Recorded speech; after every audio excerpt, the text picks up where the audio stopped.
Notre invité aujourd'hui, Jonathan Ayoun, bonjour et merci d'être Bonjour. avec nous. Vous êtes auteur, réalisateur. Vous avez notamment signé l'histoire de l'antisémitisme. Alors ça a été, c'est sorti en 2022 sur Arte.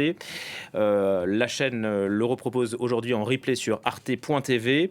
Gérald Darmanin donnait ses chiffres hier soir. 1040 actes antisémites depuis le 7 octobre. Il parle d'une explosion des actes antisémites. Pour vous, l'antisémitisme plane constamment sur la France, mais quand il y a une guerre ou une intifada au Proche-Orient, il s'exprime?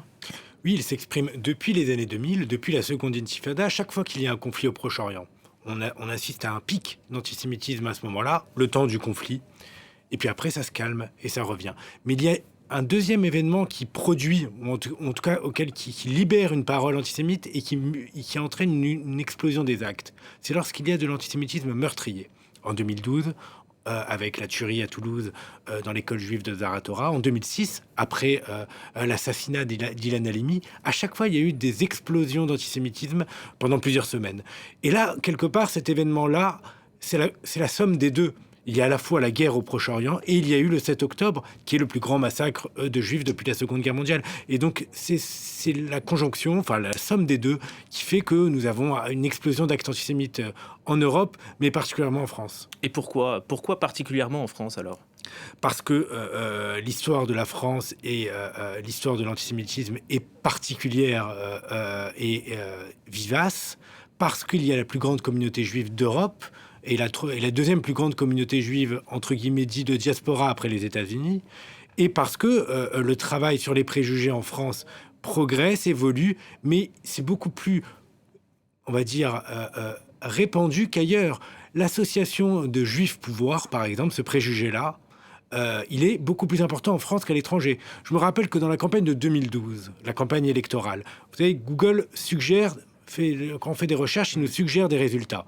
Et il nous suggère les résultats les plus utilisés par les internautes. Et bien, quand on tapait le nom des candidats, le mot juif venait souvent à côté. Il y a une obsession en France qu'on retrouve moins dans d'autres pays quant à savoir qui est juif, qui ne l'est pas. Et donc, à la fois, il y a, en tout cas, depuis la Seconde Guerre mondiale, une évolution de la société française où les préjugés baissent, parce qu'en 1968, 20% des Français se disaient antisémites. Je ne crois pas que ce soit le cas aujourd'hui. Les préjugés baissent, mais en même temps, ils restent constants sur certaines associations, et surtout les actes peuvent exploser à certains moments. Donc, l'antisémitisme français est très paradoxal. Les Français de confession juive se sentent en insécurité.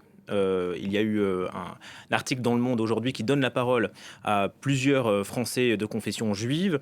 Ils se sentent également un peu isolés, pas soutenus par le reste de la population. C'est vrai qu'après les massacres du 7 octobre du Hamas, il y a eu ce rassemblement dans le 16e arrondissement de Paris. Il n'y a pas eu grand monde. Il y a eu beaucoup de juifs qui sont venus soutenir, condamner ces actes. Pourquoi, à votre avis? Est-ce qu'il y a un amalgame aujourd'hui qui se crée entre le soutien à Israël, le soutien à cet État et le soutien à Benjamin Netanyahou et son gouvernement d'extrême droite? Il est évident qu'il y a une sorte de faille empathique ou d'indifférence à l'égard des victimes lorsqu'elles sont israéliennes, parce qu'il y a un gouvernement, en effet, qui a été à ce moment-là, qui l'est moins aujourd'hui parce qu'il y a une unité nationale, mais qui l'était à ce moment-là, et qui a encore aujourd'hui des membres de l'extrême droite. Donc ça joue la sensibilité à l'égard des victimes de l'antisémitisme, si elles sont israéliennes ou si elles sont françaises, n'est pas la même.